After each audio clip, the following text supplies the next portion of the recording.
నమస్తే, welcome to our channel. నేను పద్మిని. ప్రస్తుతంతో పాటు సోషల్ యాక్టివిస్ట్ కృష్ణ కుమారి గారు ఉన్నారు. మాట్లాడదాం. మేడం నమస్తే. మేడం నమస్తే. అబ్దుల్లాపూర్ లో ఒక ఘోరమైన సంఘటన వెలుగులోకి వచ్చింది. ఇట్లాంటివి జరుగుతూనే ఉంటాయి నిత్యము.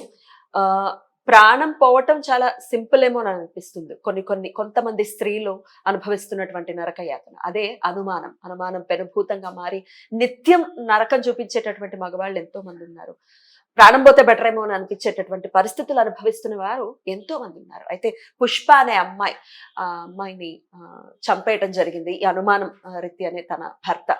అయితే ఈ అమ్మాయి గురించి రకరకాల వార్తలు బయటకు వస్తున్నాయి. కొంత నెగటివిటీని స్ప్రెడ్ చేస్తున్నారు. అసలు నిజంగానే అంటే అమ్మాయికి ఆల్రెడీ 3 పెళ్లిళ్ళు ఇట్లా రకరకాలు వింటూ ఉన్నా. ఇందులో వాస్తవాలు ఏంటి, అసలు ఏంటి ఈ కథ? ఇప్పుడు ఈ పుష్ప అనే అమ్మాయి మనకు బాగా తెలిసిన హోమ్లో ఉంది ఒకప్పుడు. మీకు పరిచయం అంటే హోమ్ ఎవరైతే నిర్వహిస్తున్నారో సుమిత్ర గారని ఆవిడతో నాకు బాగా పరిచయం ఉంది. ఆమె పేరే సుమిత్ర అంకురం. ఆమె హోమ్ తోటే ఆమె హోమే ఆమె ఇంటి పేరు అయిపోయింది. అయితే ఆవిడ దగ్గర ఈ అమ్మాయి ఉన్నది. ఎందుకుంది? తల్లి చనిపోతే తండ్రి 18 ఏళ్ల లోపు వివాహం చేస్తే ఆ పాపకి ఆ పెళ్లి వద్దు అనుకుని ఆ అమ్మాయి ఇంట్లో నుంచి బయటకు వచ్చి ఈ హోమ్లో ఉంది. ఈ హోము ఇట్లా నిరాశ్రయులైన వాళ్ళకి ఆశ్రయం కల్పిస్తుంది. మహిళలకి, పిల్లలకు కావచ్చు, పెద్దలకు కావచ్చు, ఎవరికైనా సరే ఆ హోమ్ అనమాట. అయితే అక్కడ ఆ హోమ్లో ఉండి కొన్ని సంవత్సరాలు ఉన్న తర్వాత మధ్యలో ఒకసారి ఇంటికి వెళ్ళినప్పుడు ఆ అమ్మాయికి వాళ్ళ నాన్న నువ్వు నీకు చేసిన పెళ్లిని కాదనుకుని వెళ్ళిపోయావు అని కోపంతో తండ్రి ఆ అమ్మాయికి గుండు చేసి పంపించాడు. చాలా పెద్ద జుట్టు ఉండేదంట అమ్మాయికి. గుండు చేసి పంపించాడు. కానీ ఆ అమ్మాయి పాపం హోమ్లో చెప్పలా ఈ సంగతి ఇట్లా అని. తర్వాత ఎప్పుడో ఫ్రెండ్స్కి చెప్పిందంట.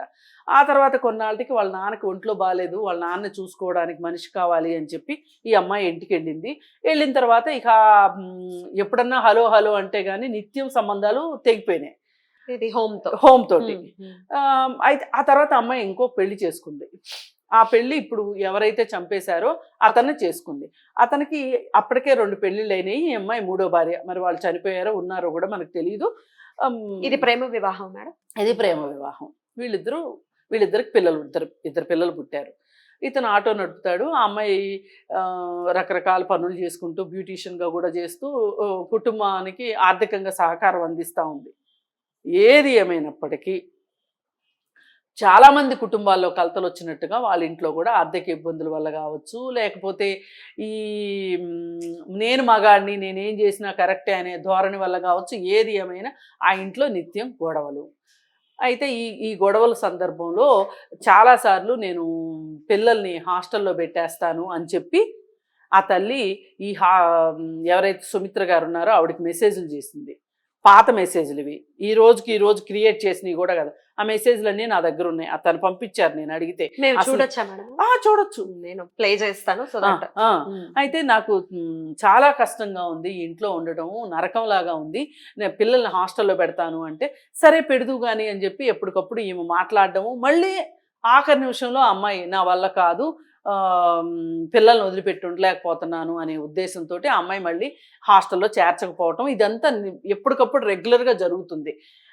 మళ్ళీ మధ్యలో ఒకసారి ఒక మెసేజ్ ఏం పెట్టింది అంటే నేను అసలు ఈ ఇంట్లోనే ఉండలేకపోతున్నాను, అలా అని బయటకు వచ్చేస్తే బయట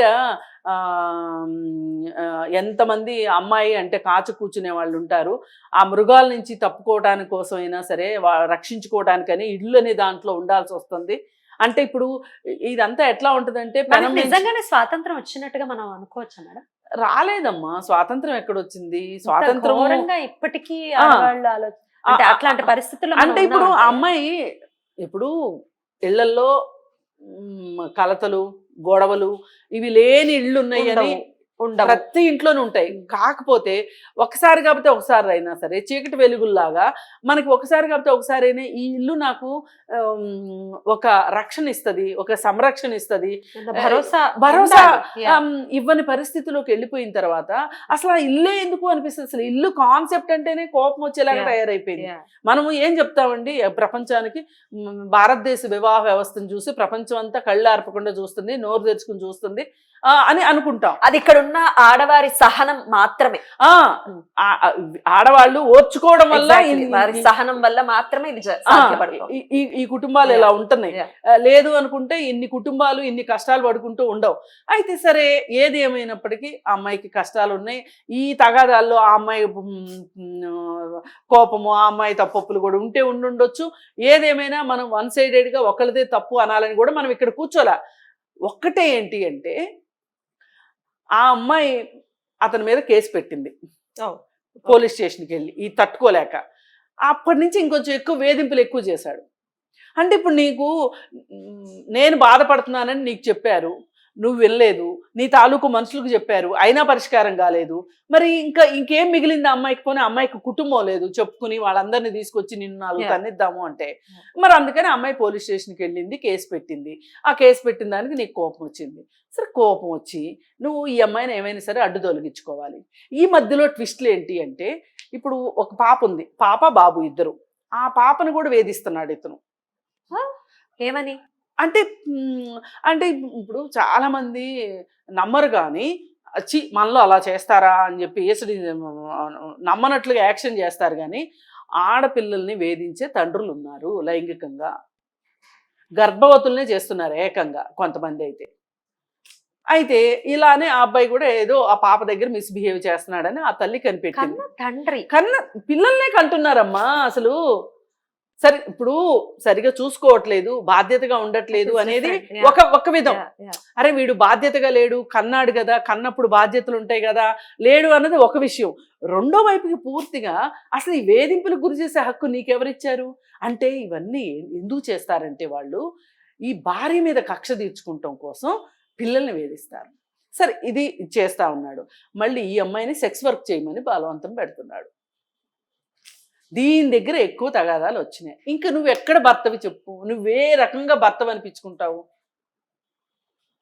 ఇవన్నీ ఆ కేసులో ఆవిడ ఇవన్నీ మెన్షన్ చేశారా? అవన్నీ మెన్షన్ చేసేసరికి సరే, నిన్న ఏం చేశాడు, మొన్న ఏం చేశాడు, వాళ్ళ అక్క వాళ్ళ ఇల్లు శుభ్రం చేయడానికి వెళదాము అని చెప్పి నమ్మించి ఆ అమ్మాయిని, అంతకుముందే, అంటే ఇది చాలా అప్పటికప్పుడు ఆవేశంలో చేసిన హత్య కూడా కాదు, ప్లాన్డ్గా చేశాడు. కాబట్టి కోర్టులకు గనక ఏమాత్రమైనా ఇది సమాజానికి ఒక చొరకలాగా ఉండాలి, ఒక గుణపాఠం రావాలి ఇట్లాంటి వాళ్ళకి అనుకుంటే గనక సత్వరం చర్యలు కావాలి దీనికి. ఎందుకంటే సూపర్ మార్కెట్కి వెళ్ళి కత్తి కొనుక్కొచ్చాడు, ఆటోలో జాగ్రత్తగా పెట్టుకున్నాడు, ఆ అమ్మాయిని పైకి పంపించాడు ఇల్లు బాగు చేయమని, వెనకమాల ఈ కత్తి తీసుకుని వెళ్ళి అక్కడ డిస్కషన్ స్టార్ట్ చేసి ఆ డిస్కషన్లో భాగంగా తల నరికేసేసి ఒళ్ళంతా బ్లడ్ పడింది. కిందకు వచ్చి వెళ్తూ ఉంటే ఎవరో ఒక అతను చూసి, ఇదేంటి బ్లడ్ ఉంది ఏంటి, దాని నుంచి అటు నుంచి కేకలు వినిపించినాయి, నువ్వేనా అది ఇది అని చెప్పి గట్టిగా పట్టుకుని 100కి కాల్ చేసి పోలీసులు వచ్చి పట్టుకెళ్ళారు. ఓకే, దీనికన్నా కూడా అసలు ఇంత వేధింపులు కుటుంబాల్లో ఎందుకుంటున్నాయి అనే దాని దగ్గర మనం మౌలికంగా ఆలోచిస్తే, తాగుడు, గంజాయి, కళ్ళు దొరుకుతుంది ఎక్కడంటే అక్కడ, గుడుంబ దొరుకుతుంది, ఇవి వ్యసనాలు. పైగా ఇవన్నీ చాలనట్లు ఇవాళ ఒక స్మార్ట్ ఫోను, ఈ స్మార్ట్ ఫోన్లో మీకు అప్పులు ఇస్తామని యాప్ల ద్వారా ఈ అప్పులు చేసి ఆ డబ్బులతోటి వీళ్ళు బెట్టింగ్లు, ప్యాకాట్లు, జల్సాలు ఇవన్నీ చేస్తున్నారు. మొత్తంగా తీసుకుంటే, ఇక్కడ చూసుకుంటే అసలు ఒక పేద కుటుంబం సుఖంగా సంతోషంగా ఉండాలి అంటే లేని పరిస్థితులు చుట్టూ ఉన్నాయి. ఆ పరిస్థితుల ప్రభావంతో ఇల్లు నరకమైపోతుంది ఆడవాళ్ళకి. ఇప్పుడు హింస లేని జీవితం కావాలని కోరుకునే హక్కు ఎవరికైనా ఉంది, మీకుంది, నాకుంది, ఎవరికైనా ఉంది. ఇప్పుడు మనము ఆఫీస్లో ఏదైనా వేధింపులు అంటే ఊరుకుంటున్నావా? కేసు పెడుతున్నాం కదా. మరి ఇంట్లో వేధింపులు జరిగితే వాళ్ళు ఏం చేయాలి? మరి పోలీస్ స్టేషన్కి వెళ్ళక చాలా ఇది హృదయ విదారకమైన, చాలా హృదయ విదారకము. అసలు ఆ పిల్లల పరిస్థితి ఏంటి మేడం? మీరు వాళ్ళకి తెలిసిన ఇప్పుడు ఎక్కడున్నారు ఏంటి దాని డీటెయిల్స్? పిల్లలు ఎక్కడికి పోరండి, వాళ్ళని రెస్క్యూ చేస్తారు, వాళ్ళు ఇంట్లోనే ఉంటారు నాకు తెలిసి. ఆ పిల్లలు తీసుకెళ్లి గవర్నమెంట్ హాస్టల్లో పెడతారు. అది తల్లి పోయి నెక్స్ట్ జరగబోయేది ఇది. అసలు ఆ తల్లి హాస్టల్లో పెట్టడానికి ఎందుకు వెనకడుగేసింది అంటే ఒక 2-3 కారణాలు ఉంటాయి దీనికి. ఇప్పుడు ఆ అమ్మాయి ఎంత అవునన్నా కాదన్నా, ఎంత బాగా చూసుకున్నా కానీ ఒక ఒంటరితనము, ఒక బాధ, ఒక ఉక్రోషము హాస్టల్లో ఉంటాయి. ఆ జీవితం నేనున్నాను కదా తల్లిని, నేనుండగా నేను నేను బాధ్యత తీసుకోలేనా అనే ఒక ఉద్దేశంలో ఆ అమ్మాయి హాస్టల్లో పెట్టడానికి వెనకడుగేసింది. పైగా ఇంకొకటి ఏంటి అంటే చాలా మందిని అమ్మ ఈ పిల్లలు పాడైపోతారు ఇట్లాంటి వాతావరణంలో. వాళ్ళ చిన్న మనస్సుల్లో చాలా దారుణమైన హింస ఇవన్నీ చూసి కష్టమవుతుంది, వాళ్ళని హాస్టల్లో పెట్టమని చెప్తే వాళ్ళు ఏమంటారంటే, మీకు తెలియదండి ఈ ప్రపంచంలో ఎవరు అడ్డురారు మూడు పెళ్ళాలు తగాదా అంటే, ఒకసారి వస్తారు, 2 సార్లు వస్తారు, తర్వాత ఇది మామూలేలే అని ఊరుకుంటారు. కానీ పిల్లలు మట్టుకు అట్లా ఊరుకోరు. పిల్లలు అడ్డొస్తారు. తల్లి వైపే ఉంటారు. తల్లిని రక్షించేది పిల్లలే. అందుకే నాకు ఈ పిల్లలు నాకు రక్షణ అనుకుంటానని చెప్తుంది ఒక్కొక్క తల్లి. అది ఎంత బాధాకరం అసలు. ఎస్. పైగా ఈ సెక్స్ వర్క్‌కి సంబంధించిన విషయానికి వచ్చేసరికి చాలామంది సెక్స్ వర్క్ చేయిస్తున్నారు భార్యలతోటి. వాళ్ళ పేరుకి భార్యాభర్తలు. ఆ డబ్బులతోటి బతికేవాళ్ళు. ఆ డబ్బుల మీద పెత్తనం చేస్తూ వీళ్ళని నానా రకాలుగా హింస చేస్తూ ఉంటారు వీళ్ళ మీద. అయితే ఈ తల్లి అది కూడా ఆలోచించుండొచ్చు. ఈ పిల్లలు ఇంట్లో ఉంటే గనక సెక్స్ వర్క్‌కి అంత ఈజీ కాదు గదా! అంటే తనని పిల్లల ద్వారా తను రక్షించబడదాము అని కూడా అనుకుని ఉండొచ్చు. అంటే ఆప్షన్స్ లేని పరిస్థితి తీసుకొచ్చేస్తారండి ఆడవాళ్ళకి. Very sad.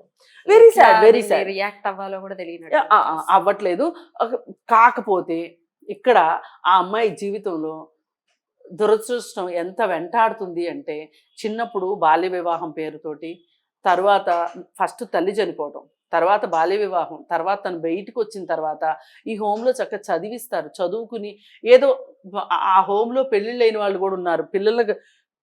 పెళ్ళిళ్ళు అయిన తర్వాత పిల్లల్ని తీసుకొచ్చి కూడా హోమ్లో చూపించేంత చరిత్ర ఉంది ఆ హోమ్కి. అలా అమ్మాయి వెనక్కి వచ్చినా బాగుండుండేది. పోనీ నేను నీతోనే ఉంటానమ్మా, ఈ పిల్లల్ని నీ దగ్గరే ఉంచుతాను, నేను నీతోనే ఉంటానని వచ్చినా ఆదరించగలిగే పెద్ద మనసు ఉంది ఆవిడికి. అలా ఇప్పుడు ఆమె అల్లాడిపోతుంది. నా దగ్గర ఉన్న పిల్ల ఇలా అయిపోయింది అని చెప్పి తను అందరికీ ఫోనులు చేసి చెప్తా ఉందన్నమాట. ఇమ్మీడియట్గా మా గ్రూప్లో కూడా సర్క్యులేట్ అయింది. నేను మాట్లాడగలిగినంత నేను మాట్లాడాలి అనుకునే నా ఆవేదన అనమాట ఇదంతా. డెఫినెట్లీ అట్లీస్ట్ పిల్లలకైనా న్యాయం జరగాలి, పిల్లలకి న్యాయం జరగాలి. ఇట్లా చేసే వాళ్ళకి మట్టుకు ఒక కఠిన శిక్షలు చెంపపెట్టులాగా ఉండాలి. అంటే కఠినమైన శిక్ష మట్టుకు కావాల్సిందే.